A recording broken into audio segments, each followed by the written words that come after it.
तुमने तो शाम तक का वादा किया था, मगर अभी 1 घंटा भी नहीं हुआ है, मगर मेरा बेटा दौड़ता हुआ तुम्हें सलाम करने के लिए आ रहा है, सलाम करने के लिए आ रहा है। कौन सा जादू तुमने किया? तब हजरत हलीमा कहती है, ए बहन कोई जादू नहीं, कहा फिर तो आज से 4 दिन पहले मक्का से जिस बच्चे को लेकर आए हो उसके पाँव को धोकर तेरे बेटे को पिला दिया है, तेरे बेटे को पिला दिया है, जिससे तेरा बेटा ठीक हो गया है। तभी तो नकीखा के बेटे ने, आला हजरत ने जब कलम उठाया तो आला हजरत ने लिख दिया, जिनके तलबे का धोवन है आबे हयात है वो जाने मसीहा हमारा।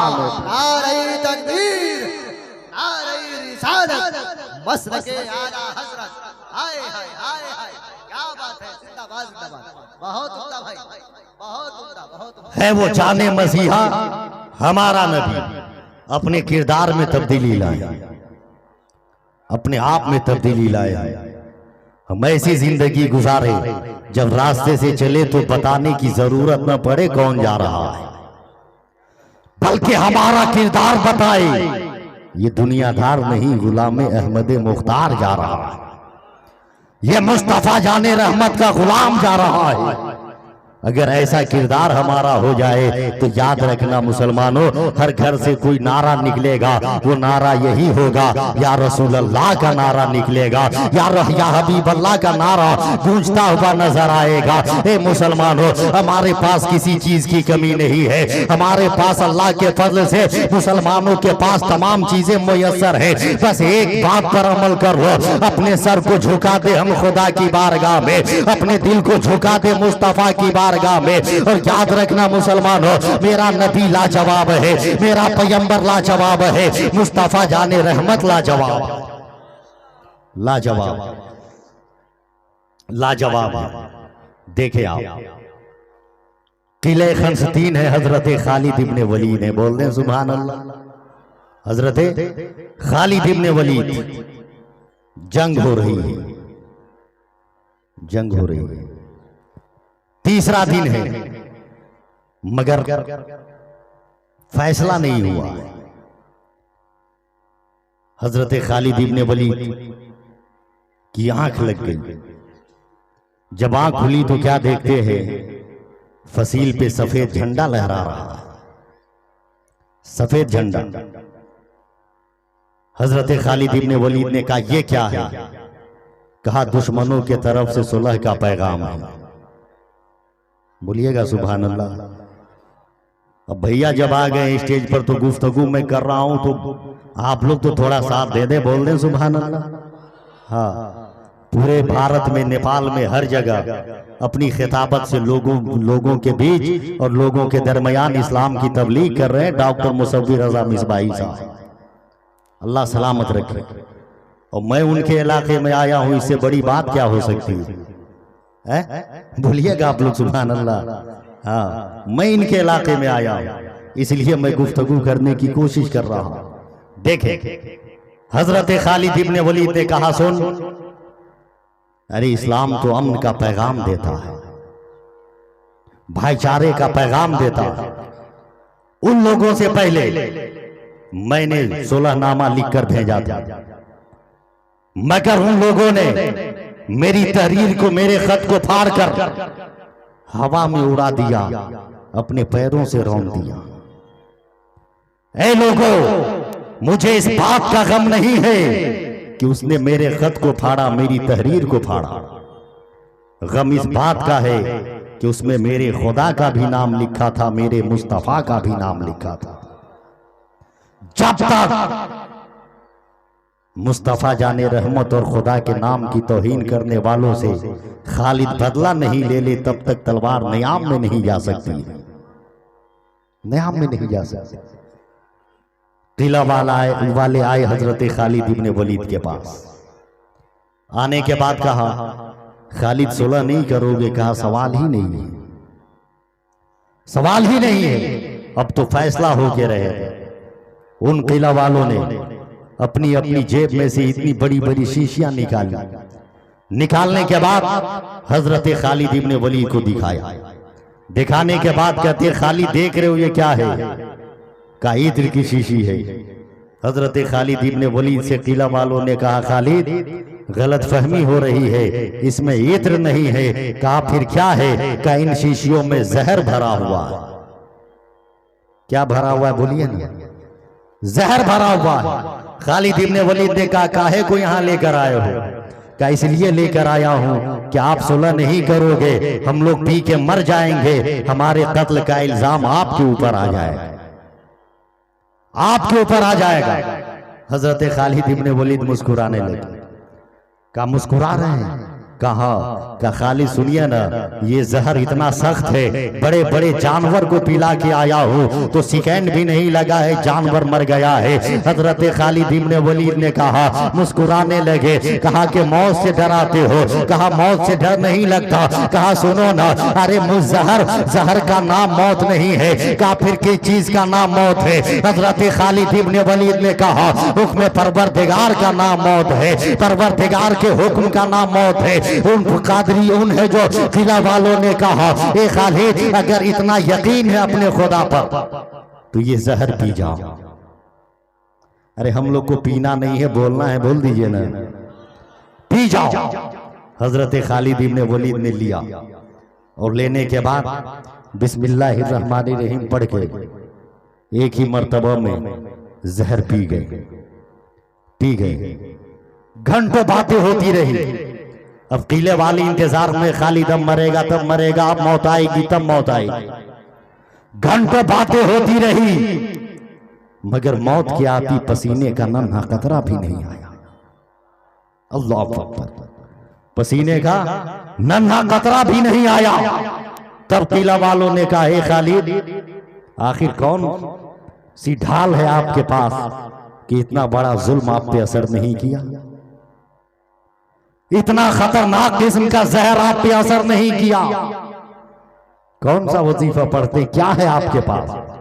हजरत खालिद इब्ने वलीद ने कहा, बे कुछ नहीं है, कुछ नहीं है। कहा नहीं खालिद, जरूर कोई बात है कि आपके ऊपर कोई जुल्म असर नहीं कर रहा है। बड़े बड़े जानवर को चेक करके लाया था, माने वाहिद में मर गया, मगर आपको मौत कैसे नहीं आई? कहा सुनना, खुदा की मर्जी नहीं थी इसलिए मौत नहीं आई। तब उन लोगों ने जिद किया, इसरार किया, नहीं खालिद जरूर तेरे पास कोई ताकत है। अब बड़े भाई अल्लामा डॉक्टर मुसव्विर रजा साहब, शाहिद रजा साहब, चंचल मकसूदपुरी साहब बस अपने लहजों के आबशारों से मेरे खिरमन हयात को भी अगर आपने खुसाले का सामान दे दिया तो मैं अपनी फिक्र को अपने है जो सामईन के दहलीज पर उतारने की जुर्रत और हिम्मत कर लूंगा। हजरत खालिद इब्ने वलीद को जलाल आया है, आशिक मुस्तफा को जलाल आया है। हजरत खालिद इब्ने वलीद ने अपने सर से टोपी उतारी है और उतारने के बाद उन किला वालों को दिखाया है। कहते ये टोपी देख रहे हो? कहा हाँ देख रहा हो। इसमें कुछ नजर आ रहा है? हाँ नजर आ रहा है। क्या नजर आ रहा है? क्या इसमें एक चमकता हुआ बाल नजर आ रहा है? हजरत खालिद इब्ने वलीद कहते हैं, ए किला वालों सुनो, यार इसी बाल का कमाल है जिसकी बुनियाद पर दुनिया का जुल्म मुझ पे असर नहीं करता है। तब किला वालों ने कहा, ए खालिद ये बाल कैसा है? तब हजरत खालिद इब्ने वलीद ने कहा, अरे सुनो ये बाल किसी और का नहीं बल्कि मुस्तफा जाने रहमत के जुल्फ़े मुबारक का बाल है, जिसकी बुनियाद पर दुनिया का कोई जुल्म मुझ पे असर नहीं करता।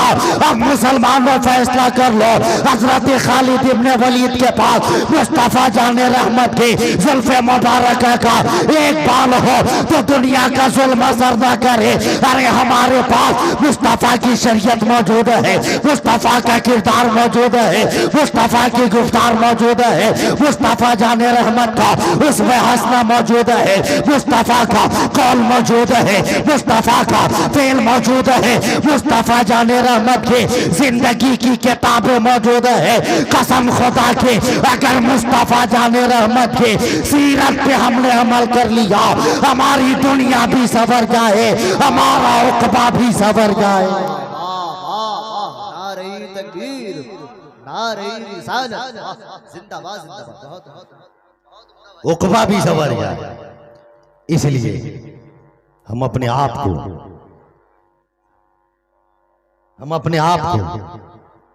शरीयत मुस्तफ़ा के सांचे में ढालने, बोलने सुभान अल्लाह। सांचे में ढालने, जब शरीयत मुस्तफ़ा के सांचे में हम ढल जाएंगे, एक इनकलाब का सूरज तुलू हो जाएगा। इनकलाब का सूरज तुलू हो जाएगा। याद रखिएगा, सबसे समझौता हम कर सकते हैं, मगर मसलक के आला हजरत से कोई समझौता नहीं। कहीं भी रहिए, मसलक के आला हजरत पे कायम रहिए। और खुशी हुई आकर जब इस इलाके के बारे में पता चला। अल्लाह तबारक व तआला तमाम लोगों को इसी तरह मसलक के आला हजरत पे चलने की तौफीक अता फरमाए, तौफीक अता फरमाए। इसलिए कि मुसलमानों ईमानो अकीदे को बचाने का एक रास्ता है जो मसलक के आला हजरत कहलाता है, मसलक के आला हजरत कहलाता है। बस एक बात मैं अर्ज कर रहा हूं, बोलने सुभान अल्लाह। एक बात अर्ज कर रहा हूं, क्यों हम बरेली बरेली करते हैं? वही आला हजरत हैं, और आला हजरत के छोटे साहबजादे हैं जिन्हें हुजूर मुफ्ती आजम हिंद कहा जाता है। इस नाम पे बोलते हैं सुभान अल्लाह, मुफ्ती आजम हिंद कहा जाता है। बस चलते चलते एक बात अर्ज कर रहा हूं। लखनऊ तशरीफ ले गए मुरीद के यहां तकरीर करने के लिए, तकरीर करने के लिए। मुरीदों से कहा ऐसा करो, चलो मुझे जंक्शन पहुंचा दो, मैं बरेली शरीफ जाना चाह रहा हूं। बरेली शरीफ का ठीक है, चलिए पहुंचा दिया गया। एक नंबर प्लेटफार्म पर हुजूर मुफ्ती आजम हिंद की ट्रेन आने वाली है। मैं गुफ्तगू कर रहा हूं, ये तो मेरे बड़े भाई मुसव्विर रजा साहब, किबला शाहिद भाई डॉक्टर साहब की मेहरबानी है कि मैं इतनी देर बोल लिया, इतनी देर बोल लिया। आप लोग बोल दें सुभान अल्लाह, और जोर से बोल दें या रसूल अल्लाह। खड़े हैं अटैची रखकर, अटैची रखकर खड़े हैं और नजर नीची किए हुए हैं। आप कहिएगा नजर नीची क्यों किए हैं? इसलिए नजर नीची है क्योंकि वो मुफ्ती आजम हिंद है, जिनके तकवे का कोई जवाब नहीं, कोई जवाब नहीं। खड़े हैं। थोड़ी देर के बाद उसी लखनऊ के 2 नंबर प्लेटफार्म पर एक ट्रेन आई। ट्रेन रुकी, एक डब्बा में से मुकम्मल तबलीगी जमात वाले नीचे आए। नीचे आए, जब ट्रेन गुजर गई तब उन लोगों ने क्या देखा, देख बरेली का मुफ्ती अकेले खड़ा है। बोल दीजिए ना सुभान अल्लाह, बस दुआ फरमा दो। अकेले खड़ा है, का क्या करोगे? का अकेले खड़ा है, फंसाना आसान है, चलो फंसाते हैं, चलो फंसाते हैं। तो उन्हीं में से किसी ने कहा भाई देख बरेली का मुफ्ती है, फंसाने जाओगे, कहीं बीचे में अटका दिया तब क्या करोगे? तब क्या करोगे? कहा वो मुफ्ती है तो हम लोग जाहिल थोड़ी ही हैं, हम भी तो दारुल इफ्ता के रिटायर हैं। चलो 3 ठू मुफ्ती उसमें से निकले शाहिद भाई, और तीनों सुपर स्टार। और कैसा सुपर स्टार सुने? पहला ऐसा जो शादी के 4 दिन के बाद अपने मां को तमाचा मार के घर से बाहर कर दिया था। दूसरा इतना बड़ा शरीर यतीमों का माल बगैर इजाजत खा लेता था। तीसरा इतना बड़ा शरीर जो गैर औरतों के बीच इख्तिलात करके बैठा रहता था। का चलो दल बना के जाएंगे। उसे पता ही नहीं बे बरेली वो जगह है जो हर जबर को जेर कर देती है। लोग दल बना के जाते हैं, बरेली वाला दिल बनाया करता है, हर जबर को जेर कर देता है। ये तीनों मक्कार पहुंचा है बरेली के परहेजगार के पास। तीनों मक्कार पहुंचा है बरेली के परहेजगार के पास। जाने के बाद कहा तुम ही बरेली के मुफ्ती हो। मेरे मुफ्ती आजम हिंद ने कभी अपने आप को मुफ्ती भी नहीं लिखा, मगर जैसे को तैसा हुजूर मुफ्ती आजम हिंद ने कहा बे जबान संभाल के बात कर, मुफ्ती नहीं मुफ्ती आजम बोल रहा, मुफ्ती आजम बोल रहा। कहा आपसे एक सवाल है, जवाब दीजिएगा। कहा मेरे बाबा अहमद रजा ने तुम ही लोगों के सवाल का जवाब देने के लिए तो मुफ्ती बनाया, मुफ्ती बनाया। पूछो सवाल क्या है? कहा कि आप लोग कहते हैं कि आपके नबी को इल्म गैब था। हुजूर मुफ्ती आजम ने कहा बे सुन, था नहीं बल्कि है। कहा कैसे? कहा कि मेरा नबी कल भी था, आज भी है, हमेशा रहेगा। तो इल्म गैब गैब भी अल्लाह की अता से। कहा दलील दीजिए, दलील दीजिए। हुजूर मुफ्ती आजम हिंद ने कहा नहीं देंगे। दीजिए, नहीं देंगे, दीजिए, नहीं देंगे। कहा नहीं दीजिएगा तो नहीं मानेंगे। कहा बे अब तक तुम्हारा बाप दादा नहीं माना, तुम नहीं मानोगे तो बरेलवियों का क्या बिगड़ जाएगा? कहा इसका मतलब दलील है नहीं। हुजूर मुफ्ती आजम हिंद ने कहा अपनी तरह मौलवी समझते हो, आला हजरत का बेटा हो, लखनऊ का जितना प्लेटफार्म नजर आ रहा है बगैर किताब देखे हुए इल्मे गैब मुस्तफा पर दलाइल का पहाड़ खड़ा कर सकता हूं। कहा है तो दीजिए। मुफ्ती आजम हिंद ने देखा लोहा गर्म में हथौड़ा मारना आसान है, आसान है। मुफ्ती आजम हिंद ने कहा सुन मैं तुम्हें दलील दूंगा, मगर तुम तीनों से एक एक मेरा सवाल है। कहा पूछिए ना, कहा पूछिए ना। अब बड़े भाई अल्लामा डॉक्टर मुसव्विर रज़ा दुआ दे दे, बस आखिरी जुमला कहकर मैं अपनी जगह ले रहा हूँ। हुजूर मुफ्ती आजम हिंद ने पहले के तरफ इशारा किया। कहा तू बता शरीयत में उस मौलवी के बारे में क्या हुक्म है जो यतीमों का माल बगैर इजाजत खा लेता हो? वो कदमों में गिर गया और रोने लगा है। दूसरे के तरफ इशारा करके कहते हैं तू बता क्या इस्लाम में जायज है शादी के बाद अपने माँ को तमाचा मार कर घर से बाहर कर दिया जाए? वो भी कदमों में गिर गया। तीसरे के तरफ इशारा किया। कहा तू बता क्या इस्लाम में गैर औरतों के साथ इख्तिलात करके बैठना जायज है? जैसे ही इतना सुना है तीनों मौलवी हुजूर मुफ्ती आजम हिंद के कदमों में गिरा है और रोने लगा है और रो के कहता है ए बरेली के मौलाना तौबा करा कर कलमा पढ़ा कर दाखिले इस्लाम कर लीजिए, दाखिले इस्लाम कर लीजिए। तब मुफ्ती आजम हिंद ने कहा ए मौलवी इतनी जल्दी इस्लाम क्यों कबूल कर रहे हो? तब तीनों मौलवी ने बर्जस्त कहा था ए बरेली के मौलाना आज पता चल गया जब अहमद रजा का बेटा मुस्तफा रजा इतना जान रहा है तो खुदा का मुस्तफा कितना जान रहा होगा, कितना जान रहा होगा। हजरात मैंने जहां तक हो सका गुफ्तगू करने की कोशिश की, फिर कभी मौका मिला जिंदगी ने वफा की तो गुफ्तगू करूंगा। परवरदिगार आलम हम सबको एक और नेक बनकर जिंदगी गुजारने की तौफीक अता फरमाए। आमीन सुम्मा आमीन बिजाहे सय्यदुल मुरसलीन। अस्सलामु अलैकुम रहमतुल्लाह।